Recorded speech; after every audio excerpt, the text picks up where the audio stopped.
Obrigado, Senhor,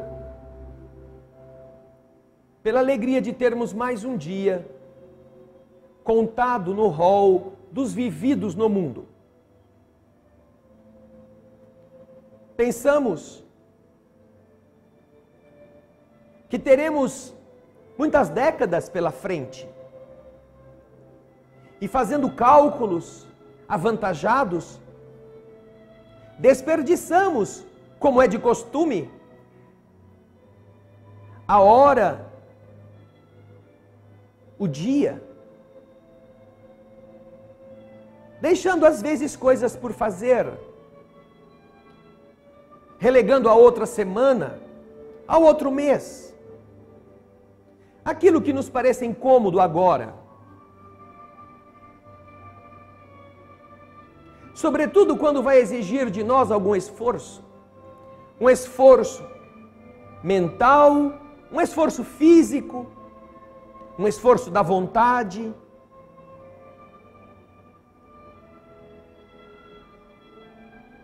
Costumamos deixar sempre para depois. Porém, quando nos interessa a conquista de algum objetivo que nos vai dar prazer ou vai nos aportar valor material, nós nos empenhamos, é para ontem, não para hoje. Ajuda-nos, Senhor querido, a darmos a efetiva dimensão deste esforço que cada dia nos permitirá, para compreender que as horas que passaram sem que a gente aprendesse alguma coisa não voltarão mais. O tempo que desperdiçamos sentados a escutar música, a assistir televisão, em algum tipo de programa que não seja instrutivo, será um desperdício, será um desgaste inútil. Como quando nós vamos ao banheiro, ligamos o chuveiro e depois vamos varrer a cozinha. Ou deixamos uma torneira aberta por gosto de ouvir o barulho. Desperdiçamos a água, teremos que pagar a conta.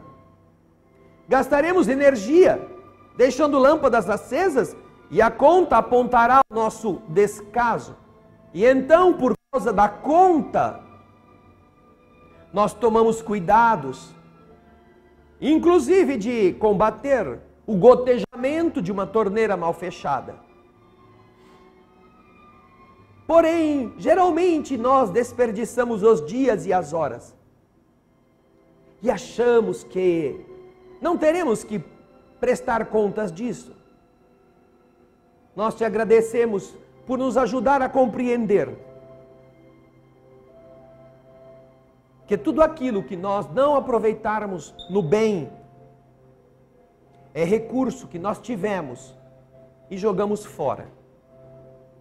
Para que no próximo dia nós estejamos atentos, fechando a torneira que gasta à toa e deixando de lado as horas mal vividas para aproveitá-las em coisas construtivas para nós mesmos.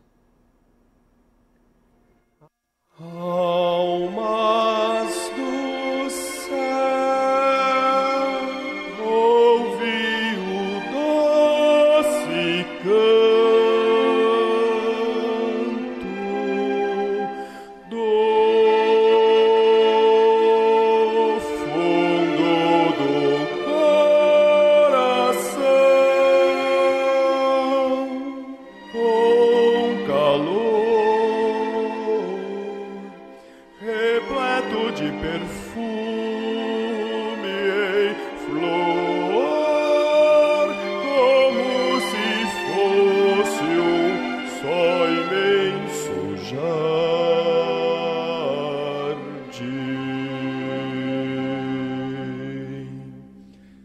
É a voz do bem que o Cristo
Traz esse celular que está em cima atrás de você, por favor.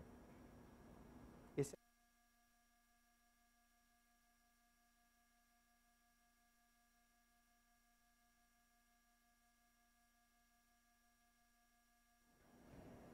Queridas irmãs, queridos irmãos, queridos telespectadores da TV Alvorada Espírita e do nosso canal O Espírito da Letra, nós agradecemos o carinho de todos, a presença aqui, a participação em nossa transmissão e recordamos algo que nós, todas as quintas-feiras, temos lembrado. Quinta-feira é o dia de um novo capítulo. O Espírito da Letra apresenta a cada quinta-feira um capítulo do livro Libertação. Hoje foi o capítulo 12º, capítulo este, que na sequência vai contando a história deste grande esforço da espiritualidade no sentido de desobstruir de um processo obsessivo a mente de uma jovem que estava sendo influenciada por mais de 60 entidades, em um processo de enlouquecimento gradual, para que, depois que fosse colocada num hospício, lá eles terminassem de realizar o trabalho, produzindo a desencarnação dela através de uma influenciação sobre algum cuidador, algum enfermeiro que trocasse as medicações injetáveis e acabasse produzindo a desencarnação acidental. Então, nós que no Espírito da Letra, este programa que fazemos para a exibição também na TV Mundo Maior, já fizemos a leitura e o comentário de 5 obras completas do Espírito André Luiz, pela mediunidade de Francisco Cândido Xavier, os livros Nosso Lar, Os Mensageiros, Missionários da Luz, No Mundo e Obreiros da Vida Eterna. Estamos fazendo isso para o 6º livro. E o nosso esforço é no sentido de possibilitar que as pessoas que às vezes acham difícil a maneira de escrever, pela utilização de termos às vezes não muito comuns no nosso vocabulário, pela maneira às vezes invertida de colocar as coisas, isto possa ser diminuído. Porque quando vamos fazendo a leitura, nós vamos colocando sinônimos, vamos, sem comprometer a essência da história, vamos alterando aquilo que é difícil de ser entendido, por não estarmos afeiçoados ao vocabulário que André Luiz empregou quando este livro foi psicografado. Então as pessoas que antes desistiam da leitura, às vezes no primeiro capítulo, porque tinha que procurar o dicionário umas 5, 7, 10 vezes. Agora já tem este trabalho feito e podem desfrutar, podem sentir a beleza da história e compreendê-la. Além, é claro, de alguns comentários que tentamos fazer para que também você faça conexões com coisas que podem acontecer na nossa vida pessoal, não apenas na de Margarida, de Gabriel, na nossa pessoal. Portanto, há uma grande quantia de pessoas que está usando esta ferramenta com a finalidade de acessar o conteúdo destes livros. E hoje é o dia em que mais um capítulo é disponibilizado. Nós fazemos esta publicação semanal, porque este é o compromisso que temos com a TV Mundo Maior, que foi quem nos solicitou este projeto. Eles fazem a publicação lá na TV Mundo Maior uma vez por semana também. Não seria, portanto, correto da nossa parte que aqui nós ficássemos lançando os capítulos que boa parte das pessoas já ia assistir, enquanto que eles, que foram os que pediram este projeto para nós, só tinham que ficar uma vez por semana apresentando. Então nós estamos acompanhando a mesma rotina da TV Mundo Maior, mas todos os capítulos que são apresentados ficam arquivados neste canal. Esse é o que você está assistindo, o canal do Espírito da Letra. Você pode ver aí na tela os 12 capítulos em ordem decrescente. Você vai chegar até a introdução. E o mais interessante é que este livro conta a história de personagens que viveram na Terra um pouco no final da Idade Média. Gregório, que é o chefe das falanges que obsediam a pobre Margarida, Gregório, na verdade, o Papa Gregório VII. Matilde, alma luminosa que intercede para tentar retirar Gregório desse estado de atraso emocional e espiritual, no qual ele já está há alguns séculos. Na verdade, é a mesma Matilde de Canossa que, ao lado do Papa Gregório VII, lutou para defender a igreja da época, o papado da época, das injunções políticas de imperadores alemães e outros agregados que desejavam continuar a fruir da corrupção que havia na igreja daquele tempo. Nós estamos vendo então o desenrolar no plano espiritual, séculos depois, de uma ligação muito profunda entre esses dois espíritos. Matilde de Canossa foi para a igreja uma mulher tão decisiva, tão importante na história da igreja, porque ela era uma pessoa, além de ter muitos recursos, ela tinha muito poder de exércitos também. E ela, financiando esses exércitos, aliando-se ao Papa Gregório VII, conseguiu barrar a ação destes invasores e destes que desejavam deturpar a política do Vaticano. Foi decisivo para isso naquela época. Tanto que a Basílica do Vaticano, a Basílica de São Pedro, lá no Vaticano, aquele imenso local onde o Papa e os cardeais se reúnem, ele é todinho enfeitado com inúmeras esculturas de famosíssimos.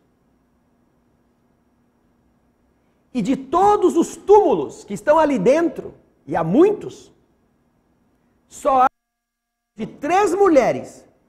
Uma delas é de Matilde. Esculpido por Bernini, um dos maiores escultores que o Vaticano já pôde ter entre os hall dos seus... Lá está o ataúde encabeçado, estátua representativa de Matilde de Canossa, dentro da Catedral de São Pedro.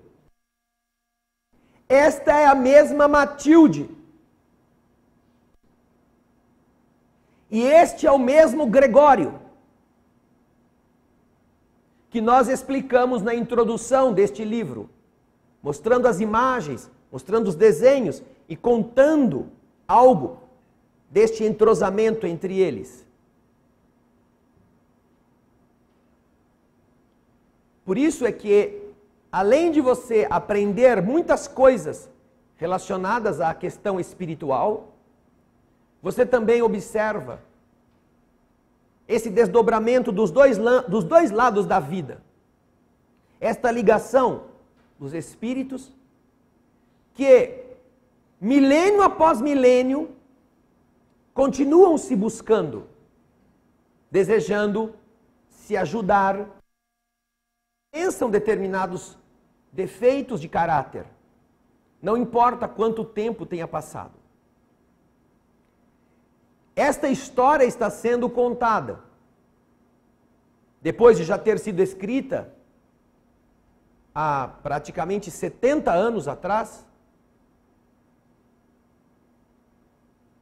É desconhecida da maioria dos espíritas, que adoram ler romancezinho de água com açúcar, que não gosta de ter esforço mental para ir em busca do saber, mas que aqui nós temos essa felicidade de podermos, contando a história, ajudar as pessoas a descobrir essa beleza.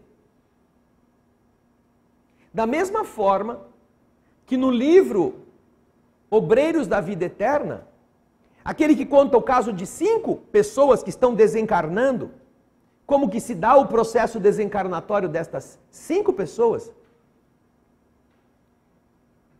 a última delas, que André Luiz relata e descreve como é o processo desencarnatório dela,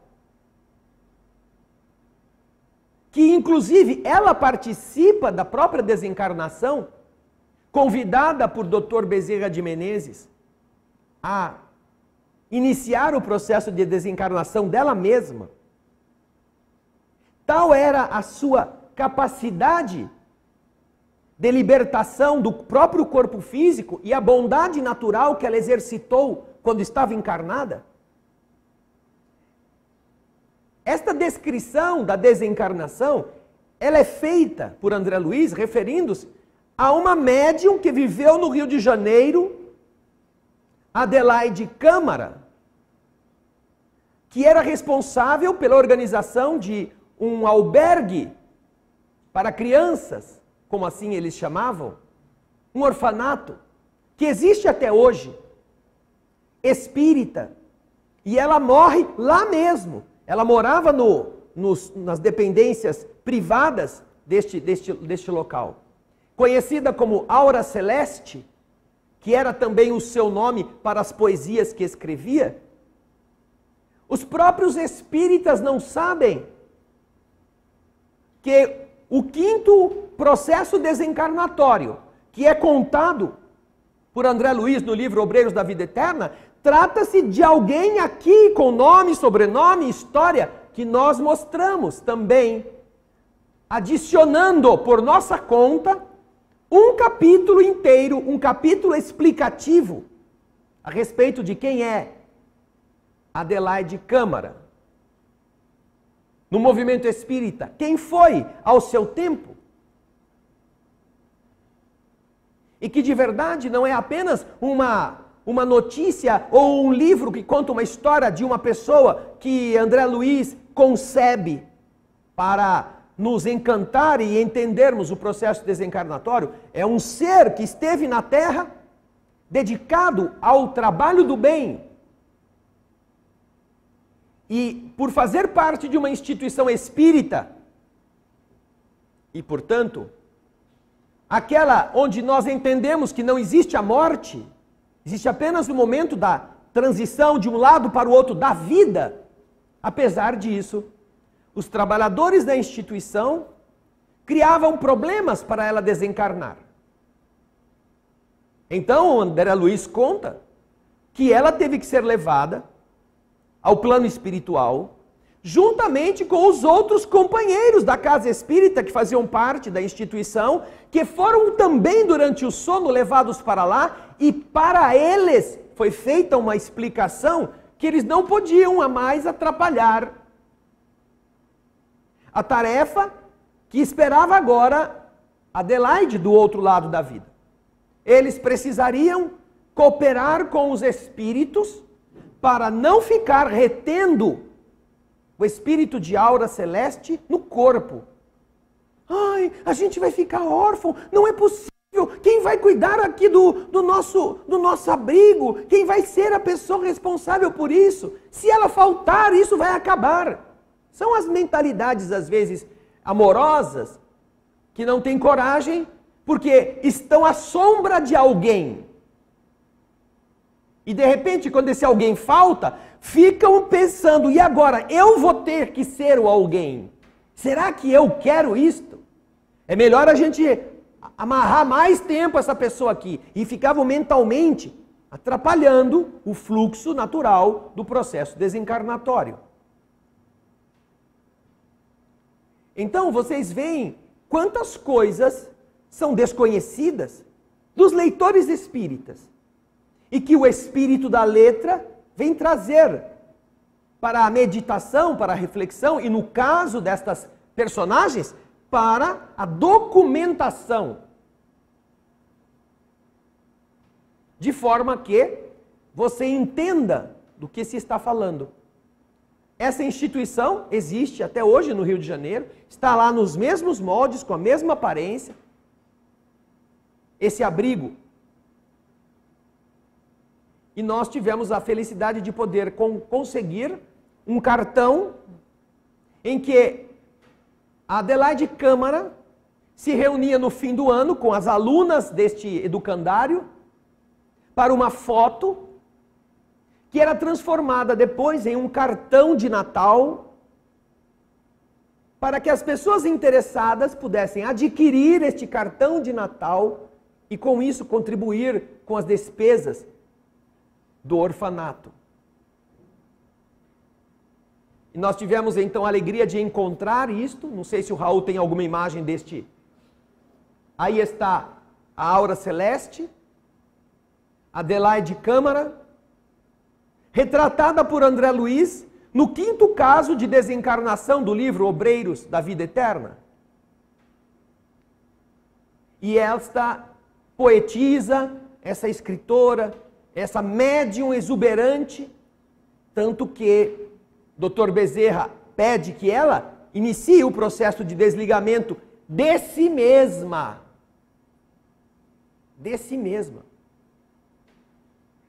Já pensou, você está lá na cama, aparece um espírito para você e fala assim, escuta, vamos começar a desencarnar? Vai fazendo aí o serviço primeiro. A primeira coisa que a gente vai pedir é onde está a Super Bonder? Eu vou colar.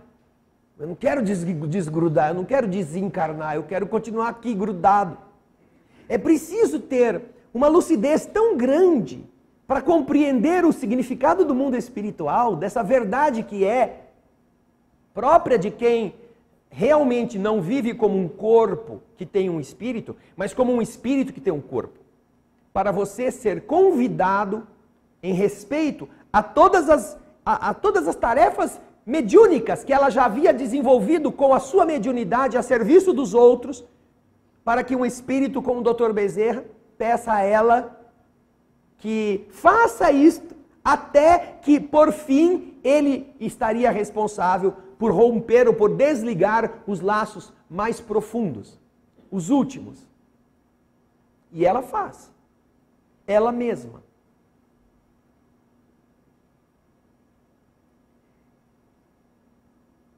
Se nós entendermos que cada uma destas obras, principalmente as de André Luiz, elas são um universo, um mapa, um GPS espiritual. nós não estaríamos lendo isso como quem tem que passar correndo pelas páginas só para dizer, li mais um. Nós não estaríamos desperdiçando nossa vista com um monte de bobagens que a consomem inutilmente, ao invés de estarmos procurando extrair daquilo o que é fundamental para cada um de nós, enquanto estamos na terra, a fim de que, quando chegar a hora de ir embora, nós não nos surpreendamos. Porque a série Nosso Lar, que começa em Nosso Lar, toda ela foi batizada por um título que é exatamente a expressão disto. O título é A Vida no Mundo Espiritual. Você quer saber como é esta vida lá? No que eles puderam contar, André Luiz descreve. E é por causa disto que é importante a gente saber antes de chegar lá. Você poderia dizer assim, a vida no Alasca. Você pode ler. Ah, você vai fazer uma viagem para o Alasca. Leia esse livro, A Vida no Alasca. Uma vez nós fomos fazer uma viagem, fomos procurar livro que falasse sobre o destino para onde íamos. E aí nós descobrimos vários guia. Um deles que a gente achou muito interessante era Guia do Viajante Pelado em Paris. Era mais ou menos isso o nome. Guia do turista pelado. Quer dizer, o turista que não tem muito dinheiro, ele precisa saber mais ou menos daqueles detalhes. Qual é a potência da corrente elétrica, se ele pode comer em algum lugar, qual é a forma mais barata de você se alimentar, se abastecer. E havia guias de vários lugares nessa condição. Então, você vai para o Alasca, você vai para o Japão, você vai para a Austrália, você procura um guia para quando chegar lá não ser de todo surpreendido. Você vai passar um tempo lá e depois você volta para o seu país.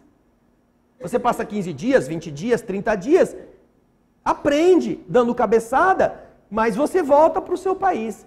Agora, o que você me diz de estar aqui por 50, 60, 70, 80 anos e não se preparar para o destino, para onde você tem que ir, sem poder voltar, pelo menos por um bom tempo? Não será interessante que você saiba agora o que fazer para quando chegar lá não ser surpreendido? Pensar sobre o quão interferirá no seu equilíbrio o cigarro que hoje você está fumando, a bebida que você está tomando socialmente como uma coisa snob até para mostrar para os outros que você tem estilo. Será que não é capaz de você perceber que aquilo que você gasta vivendo de modismos poderá comprometer você do outro lado nesse destino para onde vai? Por não estar utilizando adequadamente esses benefícios para aquilo que é duradouro, apenas vivendo de ilusões e de imitações volúveis, mas que todo mundo faz e todo mundo aceita. Imagine então que você está num hospício. Quando você visita um hospício, você vê de tudo. Todo mundo fazendo uma coisa estranha. Um fantasiado de Napoleão, outro fantasiado de Maria Antonieta, outro raspando com uma gilete a parede para ele abrir um túnel, porque ele vai fugir. Cada um com uma mania. Todos eles se acham perfeitos. Para os loucos, os doidos são os médicos. E se você vai visitá-los, ele fala assim, olha, vem cá, vou te falar uma coisa, cuidado com aqueles de branco ali, ó. Esses caras são perigosos, eles pegam a gente, às vezes enfiar umas agulhas na gente, eles, não sei, eles ficam torturando a gente, passa longe deles. Esse é o estado da maioria que a gente costuma seguir. Loucos no hospício. Que ainda não se deram conta de que estão trabalhando com o seu suor para ganhar um dinheiro e jogá-lo no lixo, comprando um monte de coisas que não precisam. E aqui, sem desejar constranger ninguém, voltamos a lembrar que antigamente a gente comprava uma roupa e pagava o preço pelo tecido. Hoje a gente compra uma roupa e paga o preço pelo buraco. Já viram? Se existe lógica em você pagar mais caro por uma calça que está cheia de furo, onde o tecido não existe, do que pagar por uma calça que esteja íntegra, completa. Mas o que nos leva a ter comportamentos assim? A cópia do que a maioria faz. Algo que é de todo, inclusive economicamente, insano. Qualquer dos doidos vai falar, pô, mas você é louco mesmo em pagar 3 vezes mais numa calça que está cheia de furo. Eu que sou louco não pagava isso. Comprava uma bem barata e rasgava eu. Assim economizava os furos. Então, quando você entende a lógica do universo, através daquilo que você aprende, como é a vida no mundo espiritual, parece que você desperta de um longo e tenebroso sono. E ao olhar para as suas atitudes, para o modo de ser, que você adotava como uma coisa normal, você vê como você estava totalmente fora do fecho, fora do eixo. Bastando para isso que você raciocine com um pouco de sentido comum. Não é nem inteligência muito desenvolvida. É um pouco da lógica, da lógica mais curial, da mais simples.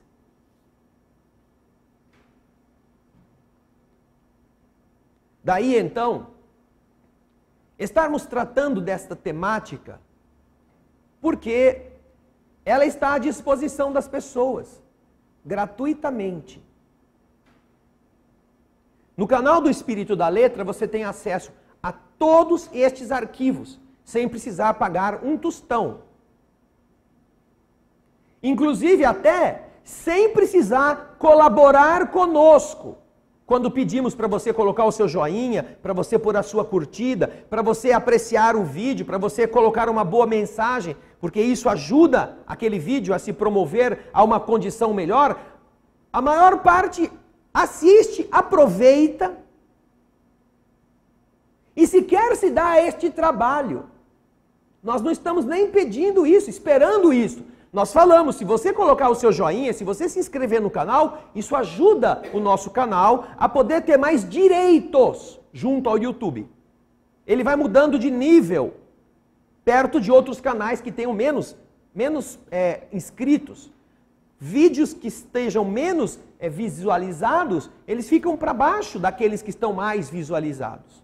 Mas isso depende das pessoas. Mas olha, hoje, capítulo 12, foi publicado hoje cedo. Uma das pessoas que fez a gentileza de escrever, disse assim, ai, eu estou querendo entrar no capítulo 13 e não consigo, estou chateada. Chupa o dedo, minha filha. Está chateada? Leia o livro. Ela nunca disse assim, nossa, que bom, vocês já fizeram 12 capítulos. Não, ela está chateada porque ela quer ir para o 13º, que está lá, mas está lá bloqueado, porque nós só podemos pôr um por semana. Ah, está chateada? E daí? Aprenda. Pega o livro e vai ler. Lê o capítulo 14, lê o 13, lê o 15, o 16, vai lendo, não fica dependendo de nós. Nós não dependemos disso para fazer, porque se nós dependêssemos de elogio dos outros para fazer, não fazíamos nem o nosso lar, deixávamos lá, por quê? Já lemos, eu já li. Nosso lar eu já li umas 15 vezes. Não porque eu quero decorar o livro, não, mas é porque é tão rico e passa tanto tempo entre uma leitura e outra que você acaba perdendo algumas noções e você vai e volta. Eu sei. Eu tenho como administrar o momento de ir embora. E eu estou consciente de o que eu devo fazer na vida aqui, naquilo que é minha responsabilidade comigo, com os meus defeitos.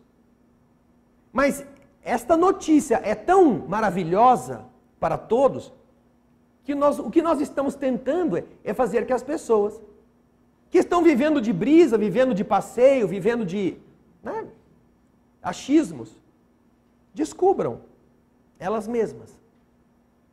Nossos encontros aqui, nas noites de segunda e quinta-feira, tratam do Evangelho. E o Evangelho também é outro fator interessante, que geralmente nós não temos o hábito de ler. Nós vamos nas igrejas para ouvir. Nós vamos nas igrejas para que as coisas nos sejam mastigadas. Mas nós nunca vamos para entender que precisamos mudar.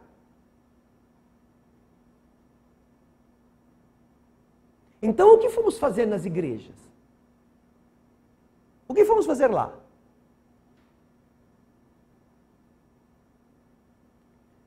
Um pouquinho antes de começar, nós tivemos que chamar a atenção de duas mulheres que estavam conversando aqui dentro. Elas tiveram a sorte de serem alertadas pelo Ricardo Belletti, que é muito educado, 3 vezes. 3 vezes. Ele chegou para mim e falou assim: André, já falei 3 vezes para elas pararem de conversar e elas não param. Eu esperei. Quando elas voltaram a conversar, disse para elas que já fazia 3 vezes que elas tinham sido avisadas que não podiam conversar. Aí quiseram dizer, mas tem outras pessoas conversando. Primeiro, que não era verdade. Segundo, que eu disse a ela, cada um é dono da sua boca. Cada um deve administrar a sua própria.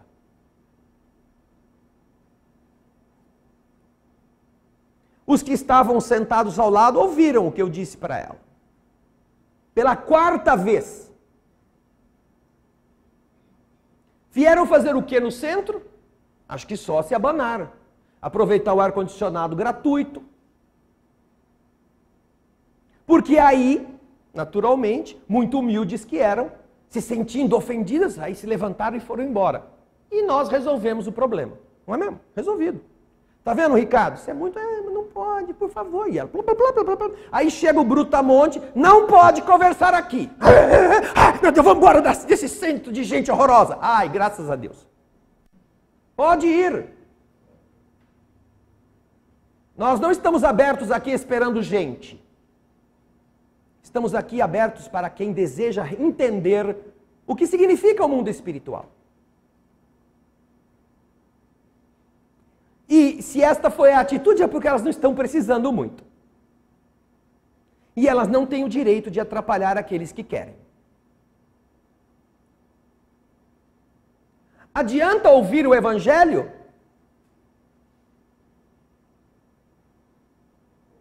Porque no meu entendimento, e aí eu explico a vocês o que eu penso.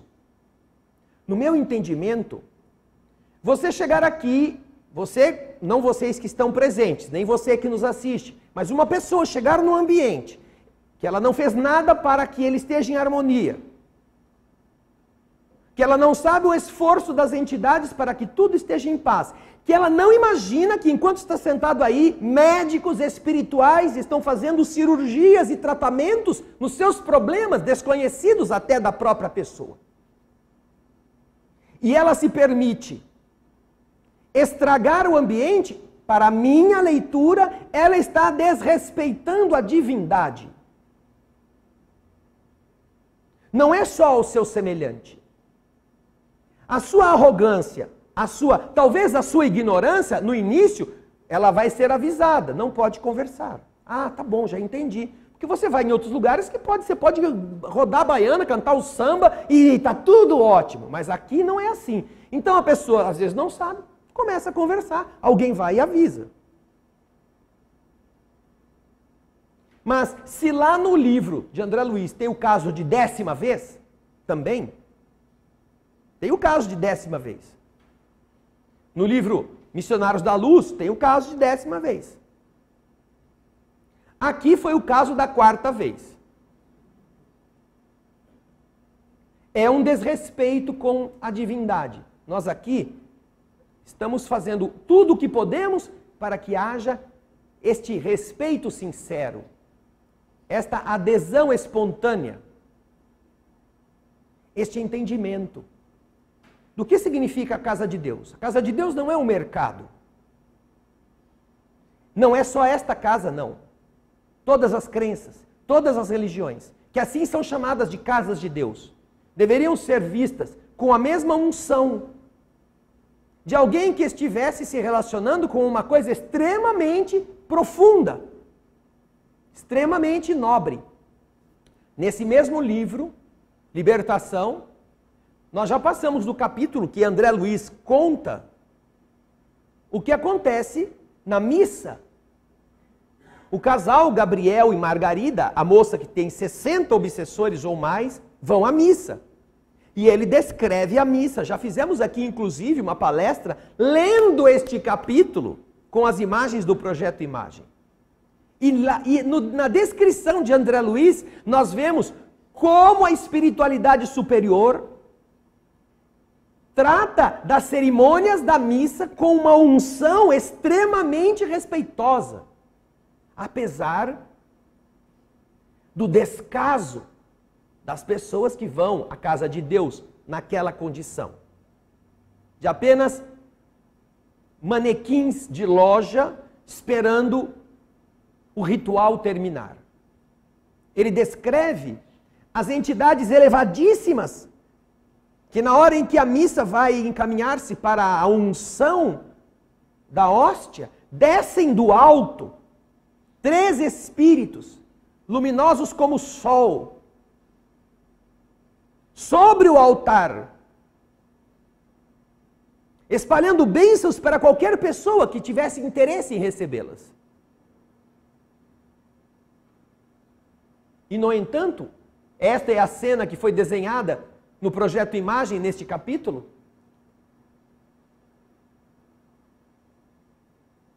Lá estão os católicos se disfarçando de bonzinhos, as entidades galhofeiras que acompanham o próprio sacerdote e os seus acólitos, escuros porque não estão interessados na elevação espiritual para celebrar aquele culto à divindade.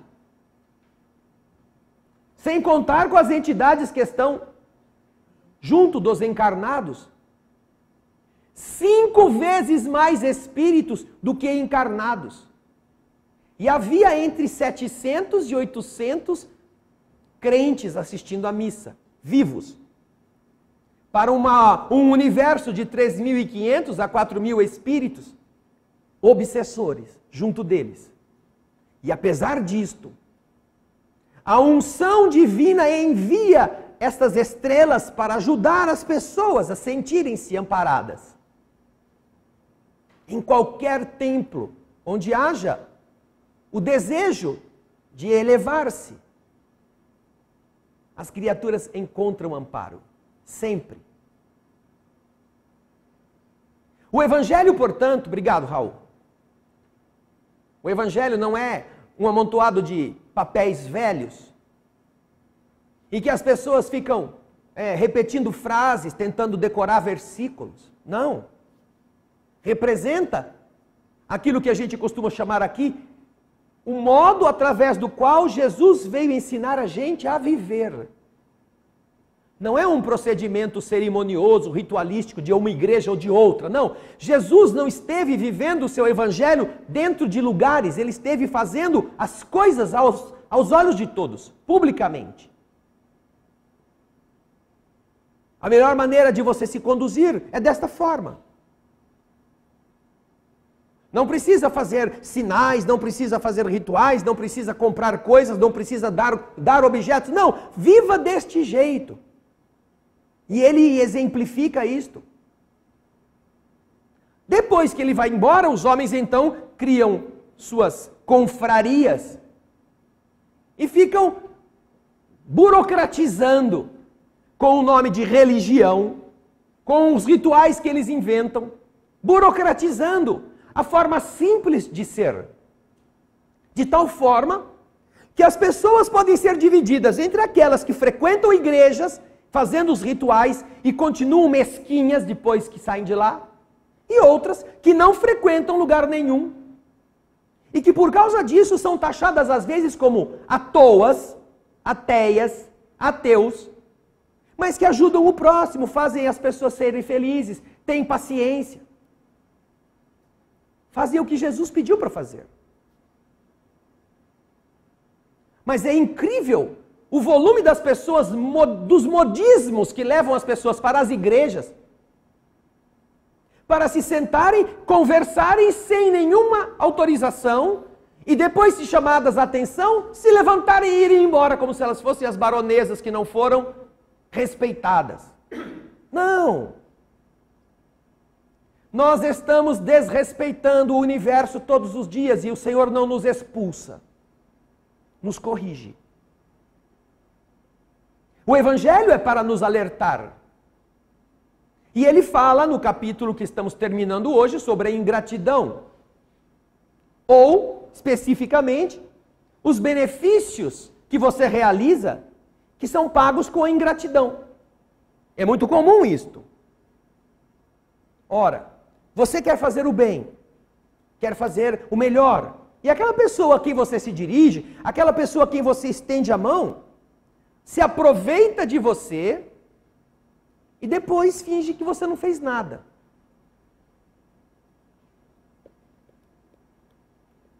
Como é que você reage a isto? Como?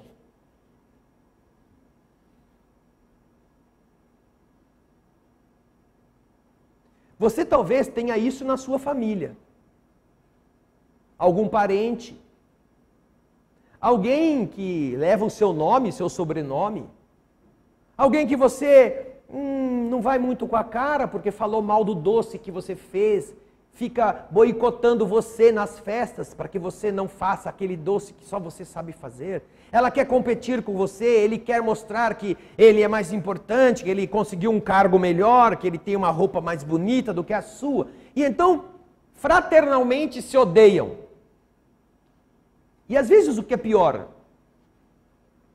não só entre parentes, mas às vezes, algumas pessoas que estão passando por dificuldades e que a dor que estão vivendo de tal forma toca o coração de um amigo, de uma pessoa próxima, de tal maneira que este amigo quer ajudar, faz alguma coisa para ajudar, e esta pessoa que precisa da ajuda, depois que a recebe, se desfaz ou distrata aquela pessoa que a ajudou. Para não ficar por baixo. Para não sentir-se devedora. Cria alguma celeuma, alguma rixa para criar um obstáculo em que ele não precise mais ficar agradecido. É a mesquinharia do orgulho, que é a atitude medíocre da pessoa que não tem caráter. A pessoa que não tem caráter não gosta de ser grata. Não gosta de reconhecer os benefícios de que foi objeto. Não gosta de encontrar-se com aquela pessoa que a ajudou um dia. Porque toda vez que encontra, ai, essa pessoa me ajudou uma vez, eu tinha fome, ela me deu comida. Ai, meu Deus, como eu vou ficar com essa ideia na cabeça? Parece que para o orgulhoso, ter passado por um momento difícil e ter recebido a ajuda que não pôde recusar, é um demérito. É algo que o diminui na avaliação social. E a melhor coisa que ela pode fazer, que essa pessoa pode fazer, é criar um obstáculo, demonstrar sua altivez e se indispor com o benfeitor, para não terem que se encontrar.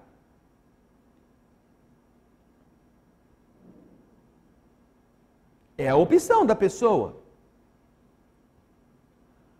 A pergunta, porém, diz respeito a como é que você reage a isso.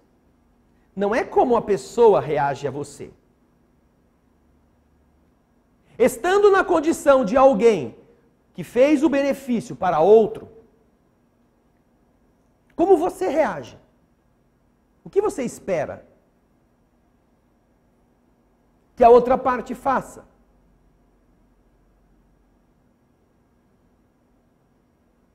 É esta a questão que vai revelar quem nós somos. Porque a outra parte já revelou quem é quando fez isso.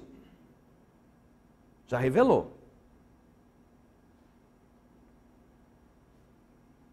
Eu conheci uma pessoa que ela era uma pessoa frustrada.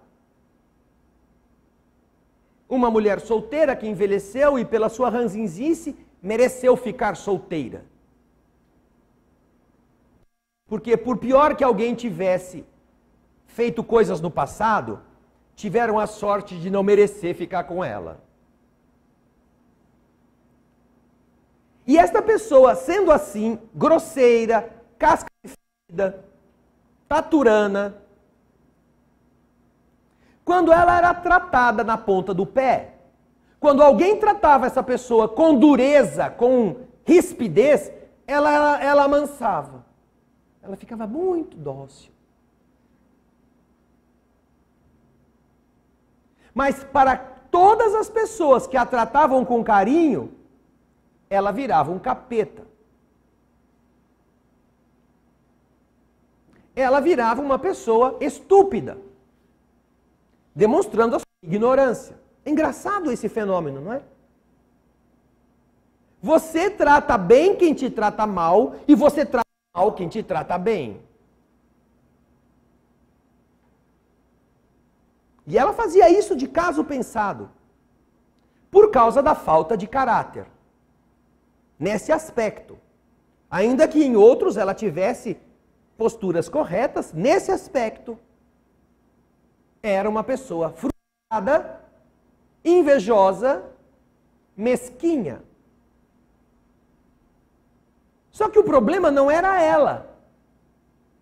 Como, aliás, costuma ser para todos nós, o desafio. O problema era aqueles que estavam cuidando de conviver com ela. Como você interpreta isto? É a pergunta que Kardec faz. No parágrafo 19, que vai encaminhando o nosso evangelho para o final deste capítulo. Que pensar das pessoas que, tendo seus benefícios sido pagos com a ingratidão dos beneficiados, não fazem mais o bem com medo de reencontrar ingratos? Você era uma pessoa muito amiga e de repente aquele seu amigo, aquela sua amiga, pisa na bola com você. Você tinha contado tudo que era da sua vida íntima para essa pessoa, e essa pessoa se desfaz de você pelas costas e você descobre.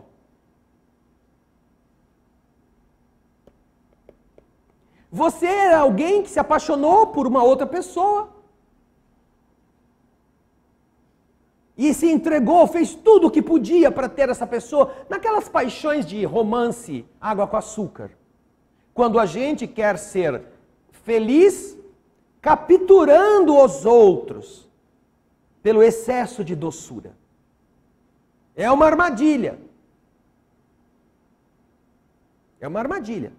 Mas a pessoa não pensa assim, não, eu me entreguei para ele, me entreguei para ela, dei a minha vida.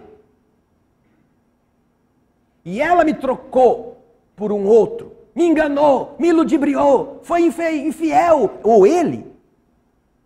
Será que você é daqueles que vão dizer, mulher mesmo não presta, homem não presta para nada? Algumas pessoas levam isso tão a sério, que depois de uma frustração afetiva dessa natureza, eles querem se relacionar para fazer ferirem as outras pessoas com quem se relacionam. Pelo simples prazer de devolverem ao sexo oposto que as feriu a mesma medida. Elas não têm interesse, essas pessoas, em encontrar de novo uma companhia. Não, elas querem se vingar nas inocentes, as frustrações que carregam.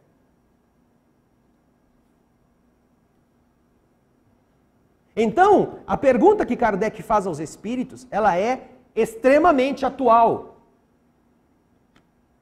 Porque parece que nós somos muito hábeis em crescer fisicamente, mas nós não gostamos de crescer mental e espiritualmente. Mentalmente nós somos debilóides. E quem diz isso não sou eu. Quem diz isto é o ministro Clarencio no livro Nosso Lar. Quando vai conversar com o André Luiz, e o André Luiz começa a reclamar, eu acho que eu sou a pessoa mais infeliz do mundo, e reclama, e o ministro fica ouvindo. E ele vai aprofundando a reclamatória, e vai dizendo, por quê? Agora que eu estou sendo ajudado aqui, eu vejo o quanto eu sofri, e vai piorando, até que uma hora o ministro fala para ele, escuta, você quer sarar mesmo? Assim. Tipo André. E é bom se acostumar com isso, sabe por quê? No plano espiritual, não tem privilégio da terceira idade. Não tem privilégio de ser grávida, não teve privilégio de ser doador de sangue, doador de medula, nada disso vai prestar. Você vai se encontrar com a verdade. Então é bom começar a ouvi-la, como André Luiz tem que ouvir da boca do ministro. Você quer se melhorar mesmo? Claro que eu quero. Então pare de falar de você e da sua doença. Porque isso é enfermidade mental, de difícil tratamento e de longo curso. Está escrito isso no livro. Isso é doença mental. Você se achar a vítima, se achar o coitadinho, se achar a coitadinha, e ainda o que é pior, desejar fazer outras vítimas, só para você destilar o seu fel, o seu ódio, na direção de inocentes. Isso é muito comum, ainda mais naquela época, quando a AIDS não estava ainda tão, assim, sob as vistas dos poderes públicos. Eu conheço pessoas que, na condição de mulheres bonitas, cobiçadas, e que contraíram, por sua leviandade, dessas mulheres que beijam 50 numa festa qualquer, e que não querem saber com quem foram para a cama, acordam no outro dia, pegam as roupas e vai embora, por causa de uma dessas relações, contraiu AIDS. Médica. E, de caso pensado, espalhou para mais de 400 homens a doença através da prática promíscua, deliberada, por vontade. Já que um fez isso comigo, vou fazer com todos quantos eu puder. Usava de suas aparências esbeltas, que os tontos cobiçavam, achando que ela era uma deusa, uma podre deusa. E então, vendo que ela facilitava as coisas, os imbecilóides queriam, é claro, desfrutar das facilidades. E acabavam contaminados com a mesma doença que ela havia sido contaminada por um desses irresponsáveis. Vejam até que foi presa. Descobriram isto, foi presa. Mas não é o único caso. Você imagina o que é contaminar com esta doença 400 outros homens, que por sua vez vão ter relações com outras mulheres, seja dentro do casamento, seja fora do matrimônio, ou seja, na vida de adolescente, jovem, de adulto, com quantos eles se relacionaram? Imagine isso, a tragédia que representa. Entenderemos, portanto, a gravidade do que Kardec está perguntando, exatamente ao nos colocarmos nessa situação. Que pensar das pessoas que, tendo seus benefícios sido pagos com a ingratidão, não fazem mais o bem com medo de reencontrar outros ingratos? E os espíritos respondem: essas pessoas têm mais de egoísmo do que de caridade.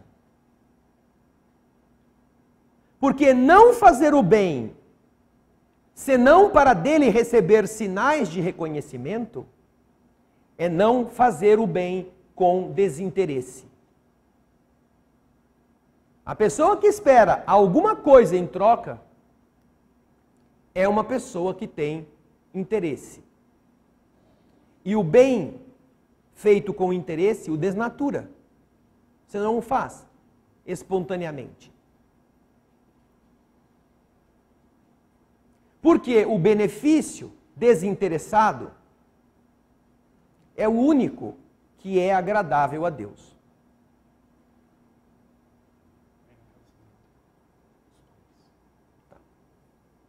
O benefício desinteressado é o único agradável a Deus.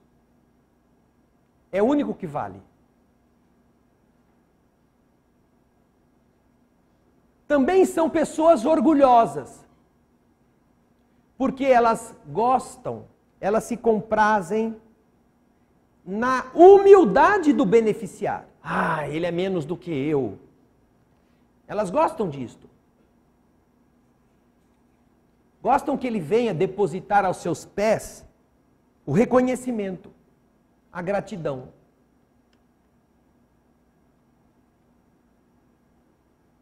Esta pessoa se põe acima das outras. Ela não valoriza o ser humano para colocar-se no nível dele. Ela vê este ser como uma categoria inferior à dela. E então fica esperando, já que eu sou melhor, agora ele tem que vir aqui. Como acontece muitas vezes nas discussões em família ou entre amigos, em que um ponto de vista separa pessoas e então ela diz: não, eu não tenho problema de desculpar, mas a pessoa tem que vir aqui pedir desculpa. A outra fala assim: eu não tenho problema de desculpar, mas ela tem que vir aqui pedir desculpa. Se não vier aqui, eu também não quero conversa. O que é isso senão você desejar que a outra parte reconheça que você tem razão? E você não faz isso. É o orgulho. É isso que significa. Aquele que procura na terra a recompensa do bem que faça, não vai receber essa recompensa no céu. Mas aquele que não a procura na terra, que faz por espontânea vontade, que faz por amor, este não precisa esperá-la. Porque essa é a lei do universo. Não precisa esperar. Essa é a lei. Eu me lembro de um filme que retratava a história de um conflito entre um comandante e um subcomandante dentro de um submarino americano. Eles estavam lutando para soltar um míssil nuclear em um conflito que estava por acontecer e eles receberam ordens. Só que houve um problema na comunicação que impediu que a ordem completa viesse captada pelos sonares ou pelos mecanismos de comunicação. Só tinham metade da ordem. E então, com aquela metade, que era o almirante, decidiu soltar o míssil nuclear. E o seu primeiro oficial, Denzel Washington, este tomou o submarino, invocando a lei da marinha, do comando do almirante, prendeu o almirante na sua cabine e ordenou que não fosse soltado o míssil. E então fica o filme inteiro deles querendo um tirar o outro do comando, porque um quer soltar o míssil, porque se de verdade não houvesse o clima de guerra instalado, seria uma agressão unilateral de uma nação contra outra que não declarou guerra. E então eles estariam colocando os Estados Unidos em uma guerra por sua ação. Enquanto que o outro dizia, não, mas se há um ataque, nós temos o dever de defender a nossa pátria. Nós temos que revidar esse ataque imediatamente, mas não está aqui a ordem clara. Mas você está vendo que eles mandaram um negócio para a gente ficar alerta. E ficava naquela discussão. E tinha uma parte da tripulação do lado de um, outra parte do lado do outro. É uma confusão o filme todo. É muito bom esse filme. O Raul está mostrando, o filme se chama Maré Vermelha. Qual é o nome dos atores principais? É o Gene Hackman, isso mesmo, e Denzel Washington. São o Almirante, o Gene Hackman e o Denzel Washington. Depois que termina, que eles descobrem, por fim, que não houve guerra nenhuma, e que, portanto, o primeiro oficial, Denzel Washington, tinha razão, ele impediu. Eles vão para uma corte marcial. Estão todos os almirantes responsáveis pela Marinha Americana em uma sala. E quando Denzel Washington chega, o que fez o primeiro oficial, já está lá o almirante Gene Hackman, conversando com os outros. Antes dele. E quando ele chega, ele estranha. Mas ele já está aqui falando com vocês sem a minha presença, querendo dizer, como eu vou saber o que ele falou, se eu não estava aqui para ouvir? E o almirante, que era o representante da corte, pergunta ao primeiro oficial, você acredita que pela ordem da Marinha alguém poderia falar alguma mentira?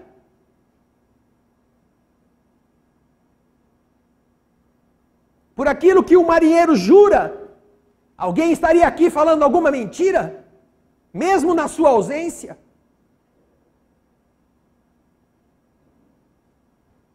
E então eles dizem da confusão que eles tinham armado.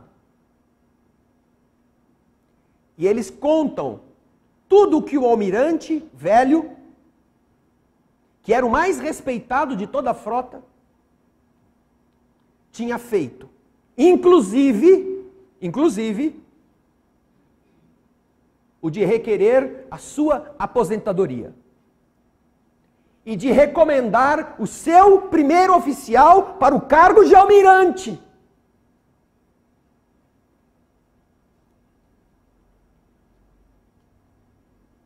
Decência moral. Ética da consciência. Não preciso que você esteja presente para eu dizer a verdade. Como a verdade foi. Se nós vivermos na autenticidade. E este filme é um excelente exemplo disto. Mesmo que possa ser até uma peça de ficção.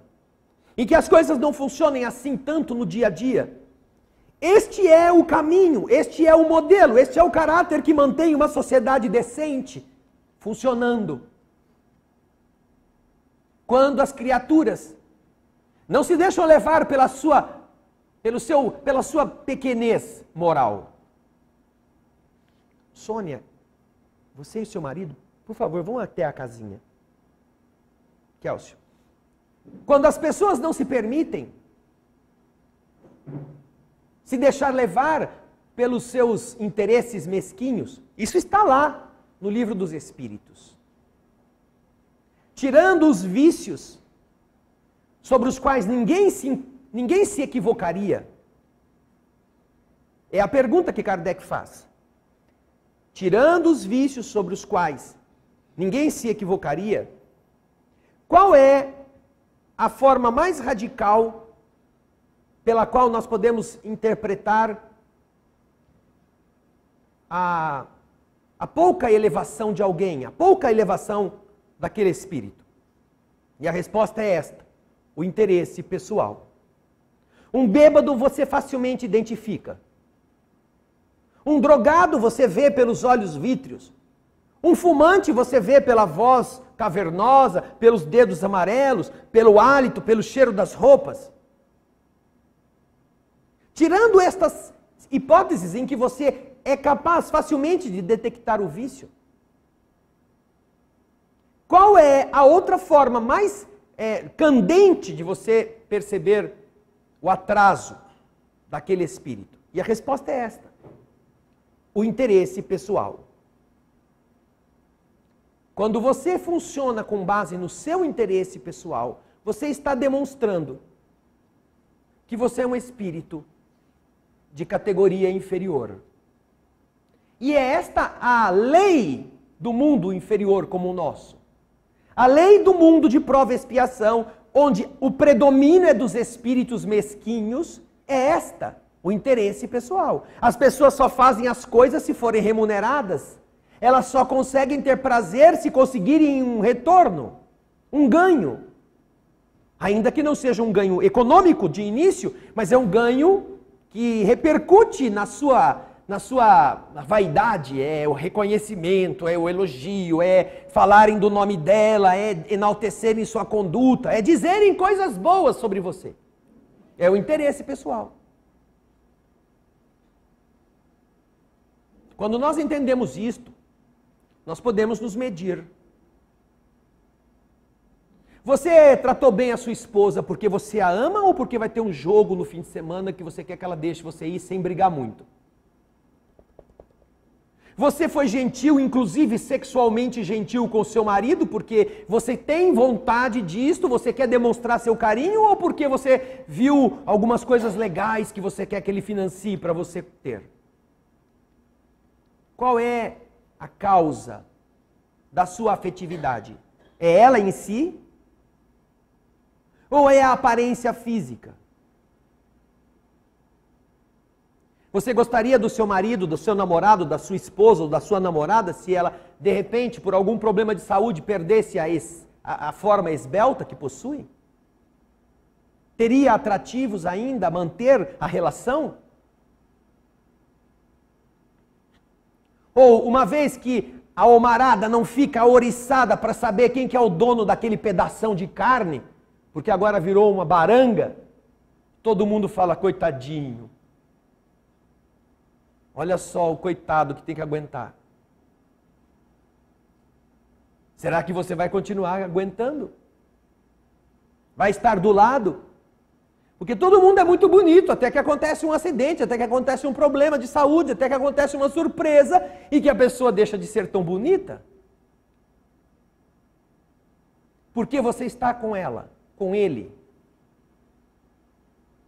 É porque de verdade tem um sentimento e este sentimento será mantido independentemente da outra parte, porque ele nasce de você, não nasce da outra parte, para você. É você que escolheu isto. Ou é apenas uma troca de interesses? Enquanto você continuar bonitona, eu continuo com você. Eu tenho um conhecido, que já foi embora faz tempo para outros lugares, que ele tinha um problema gravíssimo com a sua esposa. A sua esposa era muito bonita quando jovem, quando eles namoravam, aí ela engravidou, tiveram que casar por causa da gravidez, e depois que ela ficou grávida, que ela teve a criança, ela virou um bujão. E ele era um cara boa pinta, tiposo, né, bonitão. Foi um castigo de Deus, bem pesado, bem assim medido. Era um garanhão com qualquer outra menininha, tinha todo mundo na sua cola. De repente, casou com o barril. Aí ele falava para ela, faz um regime, fica mais magra. Você tem que gostar de mim do jeito que eu tô. Não, eu gosto. Então para de me pedir para eu emagrecer. E eu vou te falar uma coisa, o dia que você se separar de mim, aí eu emagreço. Olha, isso é crueldade, está lá no livro dos Espíritos. Ela, quer dizer, ela sabia que ela podia emagrecer, mas ela não fazia isso para contentá-lo. Ela só faria isso se porventura ele largasse dela, para encontrar um outro trouxa.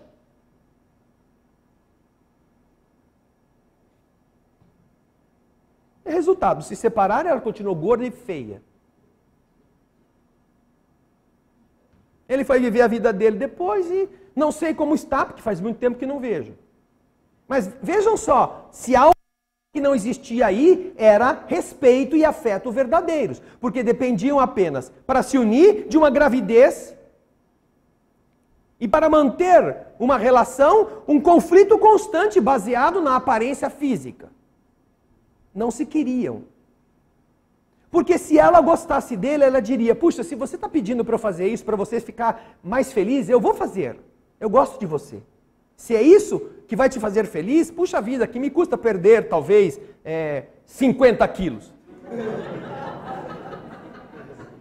Que era mais ou menos o que ela precisava perder, 50 quilos. Que me custa? Se é para você ser feliz...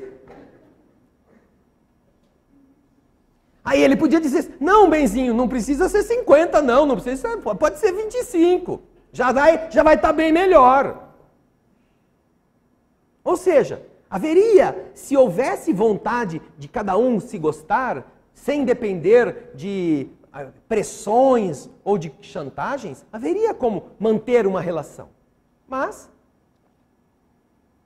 aqui continua o Evangelho nos dizer, é preciso sempre ajudar os fracos, mesmo sabendo de antemão que aqueles a quem se faz o bem não vão ficar contentes com o que você fez por eles. Mesmo sabendo disso. Saibam que se aquele a quem você prestou um serviço se esquece desse benefício, Deus não se esquece. Deus vai saber, Deus sabe o que você fez. E Deus terá isso mais em conta, em seu favor, do que se aquele que você ajudou te agradecesse. O que você receberá da divindade por ter suportado a ingratidão sem se tornar azedo é muito mais do que aquilo que alguém agradecido poderia te promover em satisfação.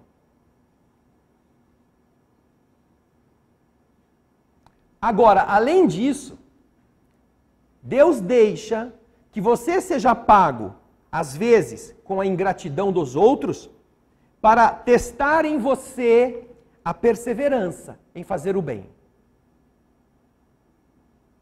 É claro que se para, sei lá, um pirulito que você entrega, você recebesse o título de cidadão campineiro, porque você deu um pirulito, nossa, eu vou começar a dar pão, vou dar sopa, vou fazer... eu quero ficar esperando, né? Ficar esperando os títulos disso, vai sair no jornal, vem a EPTV na minha casa, fazer uma matéria. Poxa vida! Se você fosse recompensado por isso, é claro que você se sentiria até por vaidade, interessado em continuar a ser generoso. Mas não é assim que você prova para você mesmo que você já é bom. Você só prova que você realmente é bom se aqueles a quem você beneficiou te desprezarem e você não desistir de fazer isto para os demais. Só aí. Porque se você, numa hora em que você não é reconhecido, você esfria, você não fez aquilo, nem aquilo por bondade. Você estava esperando alguma coisa em troca. Agora, você pode garantir que mesmo que esta pessoa não tenha te agradecido, aquele benefício possa surtir efeito, possa render frutos? Você sabia que isso é o que mais comum acontece? Você ajudou essa pessoa, não te dá a mínima, até faz pouco caso de você só para te humilhar, porque ela não quer ficar dependendo. Tá bom. Aí ela morre, vai para o outro lado da vida. E no outro lado da vida ela descobre que aquela pessoa que a tinha ajudado daquele jeito foi a mesma que numa vida anterior sacrificou-se ao extremo para que esta ingrata, que existia também naquela época, pudesse progredir. Foi um benfeitor, uma benfeitora. Já imaginaram, queridas irmãs, queridos irmãos, com todo o respeito que nos mereçam aqueles que se viram obrigados a fazer isto, já imaginaram a dor do filho que põe o pai no asilo, que põe a mãe no asilo, e se esquece deles no asilo? O dia que ao morrer descobrirem que numa vida anterior, este que pôs o pai no asilo era um paralítico da rua, e que aquela alma o recolheu na sua casa sem ser-lhe pai nem mãe. E cuidou dele até que ele morresse, dando-lhe comida, trocando as suas sujeiras, dando-lhe carinho, afastando-o do curioso ou mesquinho dos que estavam passando. Imagine o que vai sentir o pai, a mãe, que colocou o seu pai e a sua mãe no asilo, com a desculpa de que você tem que cuidar dos seus filhos, não dá tempo de ficar cuidando de velho. Quando chegar do lado de lá e perceber que naquela vida que era um paralítico jogado na sarjeta, aquele pai que você pôs no asilo tirou você da sarjeta, te deu comida, te reergueu moralmente, não deixou você ser comido pelos cachorros. O que você sentirá?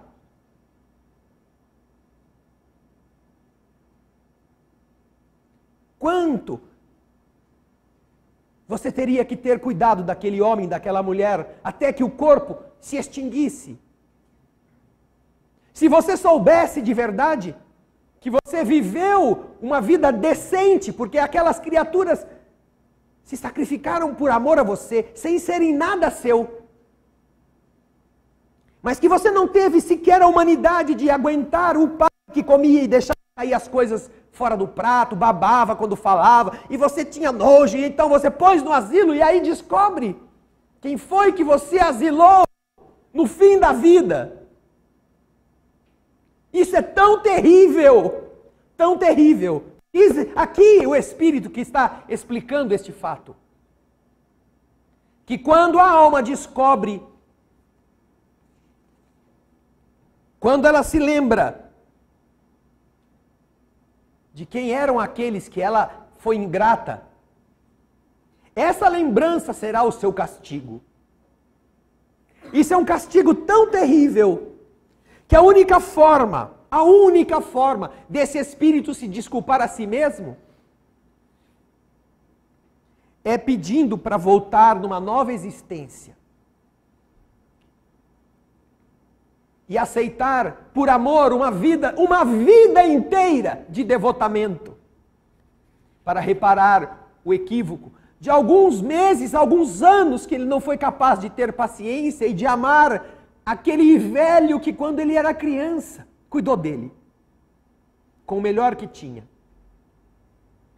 É assim que, sem disso suspeitarem, vocês terão contribuído para o adiantamento moral daquele espírito, mesmo daquele indiferente,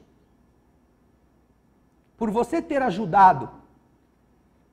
E é exatamente esse espinho na mente, na consciência culpada, que vai fazer ele deixar de sê-lo.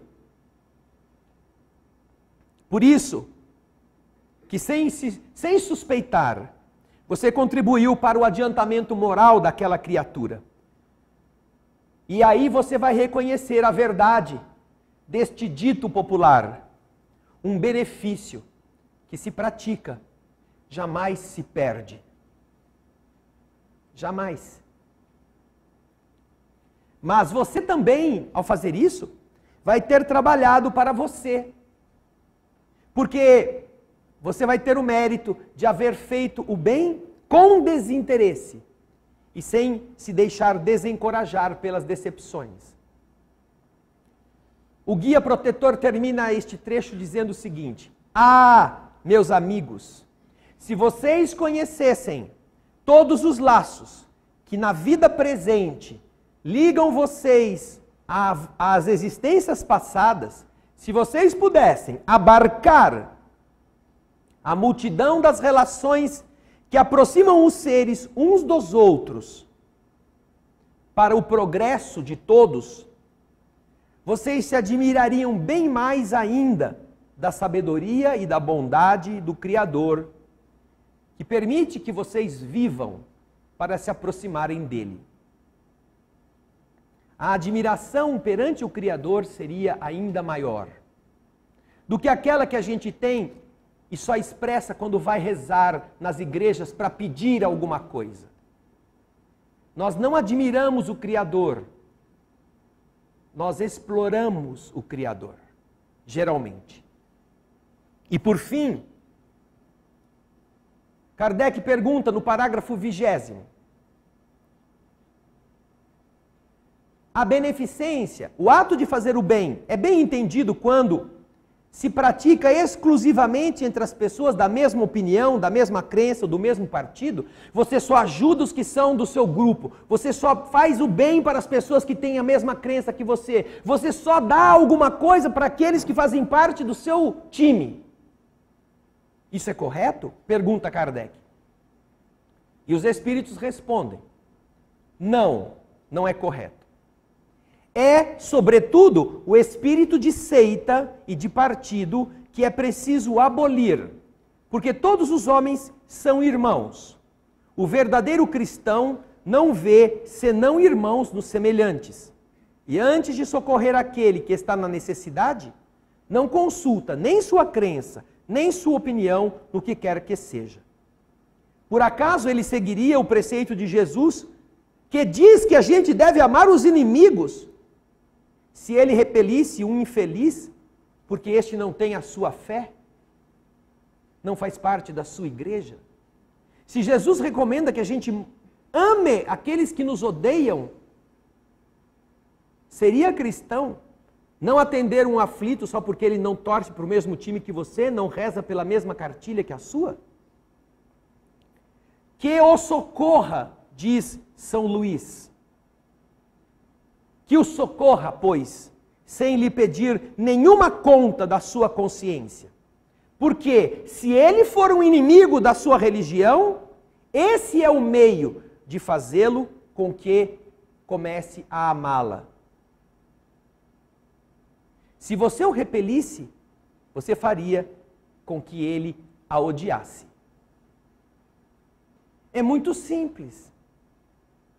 Não ajudamos você porque você é crente, você é católico, você é budista, você é muçulmano. E eles diriam, mas você não é cristão? É isso que Jesus disse para você fazer? Se é isso que você aprendeu na sua crença não presta. Mas, se ele sabendo que você sabe que ele não professa a mesma crença, ele é acolhido e você o atende com todo o amor, sem lhe pedir nada, sem lhe perguntar nada, sem lhe fazer nenhuma profissão de fé para que ele se converta. O bem espontâneo contagia o necessitado. Ele pode continuar na crença que ele possui, mas nunca mais ele vai ter a mesma ideia daquela religião que antes ele achava que não prestava, mas que o acolheu, que o amparou. Com estas duas perguntas, sobre o benefício pago com a ingratidão, nós temos uma longa tarefa para cumprir conosco mesmo, nestes dias que teremos agora para pensar. Olhar as pessoas com outros olhos, compreender as suas deficiências, saber que se elas já fossem boas, seria fácil conviver. Mas que valor teria conviver com gente que é fácil de conviver? Como seria? Que emoção nós teríamos conosco de não nos vencermos em nada para ter paciência com a outra criatura? Será surpreendente para nós, quando chegando do outro lado da vida, você for recebido pelos espíritos elevados com os braços abertos dizendo a você: que bom que você chegou aqui, cheio de feridas, cheio de marcas, cheio de cicatrizes. Você pode entrar no paraíso. Mas você está entrando no paraíso, não se esqueça, por causa do seu marido tosco, por causa da sua esposa histérica, por causa daquela pessoa bruta que te maltratou e que você não odiou. Graças a ele você ganhou suas asas. Será que você não vai ter vontade de voltar à terra para buscá-lo? Tendo sido tão tosco como foi, permitindo que você, ao compreendê-lo, ao renunciar a você mesmo, pudesse ter subido como um foguete na direção do alto? Será que você não será grato, não será grata a tudo aquilo que, mesmo sem querer, esse Espírito acabou te propiciando? Talvez você diga: ah, Senhor, é por causa disso que eu cheguei aqui. Eu cheguei aqui por causa daquele desgraçado infeliz. Ah, Senhor, não fecha a porta não. Deixa eu voltar lá. Deixa eu beijá-lo. Deixa eu abraçá-lo. Deixa eu protegê-lo. Deixa eu protegê-la. Deixa eu pedir a Deus que eu possa erguê-lo comigo, erguê-la comigo também, para trazê-lo até aqui. Como eu posso ser feliz aqui dentro, se eu só cheguei aqui porque subi na escada que ele construiu, que ela fez para eu melhorar? São muito diferentes os motivos que nos levam ao céu. Nenhum deles passa pela purificação da prece exclusiva, pelo afastamento das dificuldades. Nenhum deles pela asepsia do contato com a miséria. Nenhum deles. O céu é construído pelos que se sujaram no lodo, pelos que se marcaram com o pus alheio, pelos que limparam excrementos, pelos que foram cuspidos, e ainda assim continuaram a fazer o que deviam. Estes são os que têm ingresso no paraíso. Infelizmente ainda não somos nós, mas o Evangelho nos ajuda a entender como um dia poderemos ser. Pensem nisso. Aqui terminamos o capítulo 13º. Na semana que vem começaremos um novo capítulo. Muita paz.